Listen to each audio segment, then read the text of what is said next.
David Pan, P-A-N. I'm running for Congress in the 46th Congressional District.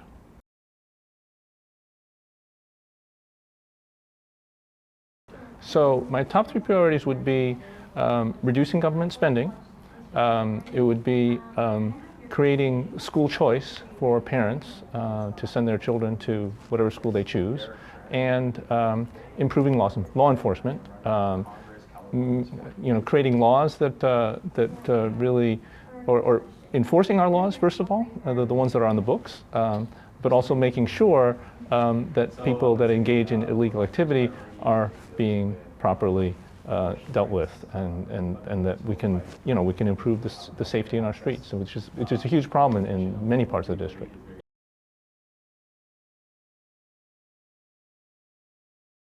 So I have this plan to phase out our welfare and entitlement programs. That's $4 trillion a year that we're spending right now. I want to take that money, turn it into a universal basic income of $16,000 a year for everybody 21 and over.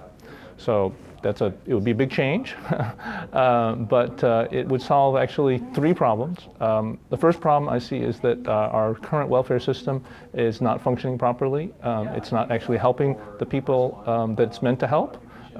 Because many of the benefits, such as food stamps or the supplemental security income, they phase out as people start to earn money or save money.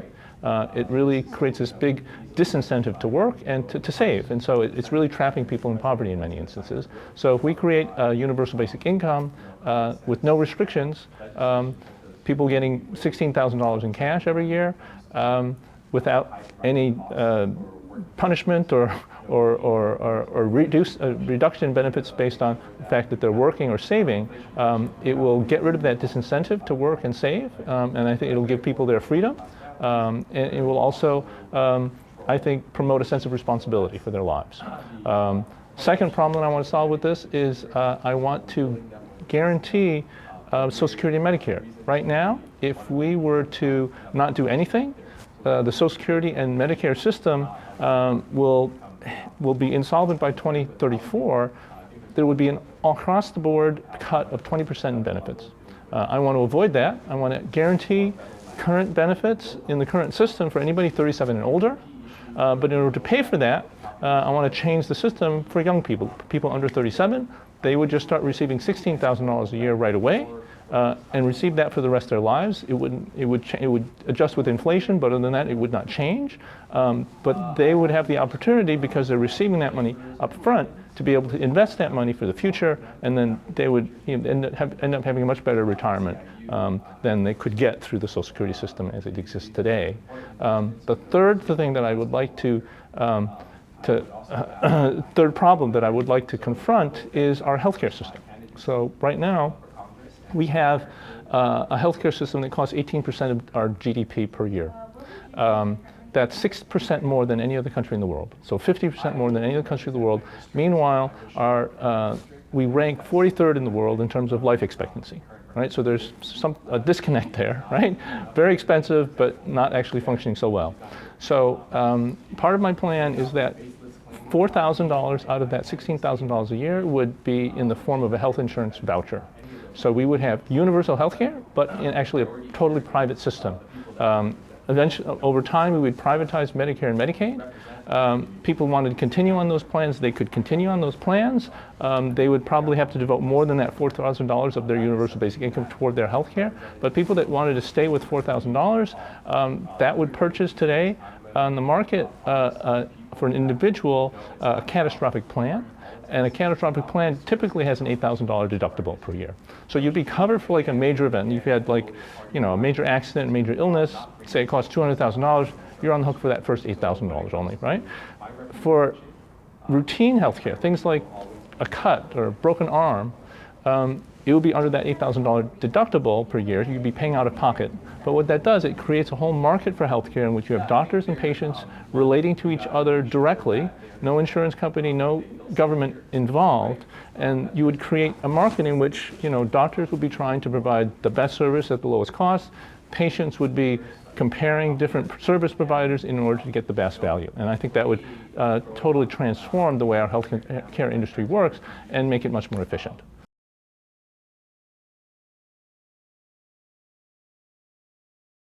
I've been endorsed by the Orange County Republican Party, the California Republican Party, by Stephen Bean, the superintendent of schools in Orange County, the Hispanic 100. I don't know, those are some of the endorsements I've received.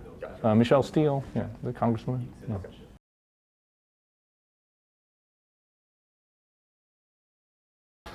Well, like I said, I'd really want to tackle some very difficult problems that we have in the country in order to reduce government spending. That's one of my big priorities, but in order to create this universal basic income. Other priority that I have is really promoting this idea of school choice and providing different possibilities. So that's something that is, I think, clearly very good for students and parents. I think one of the difficulties we have today is that the opposition to this is really driven by teachers unions trying to protect teachers. But I do think that our schools are there for our students in the first place.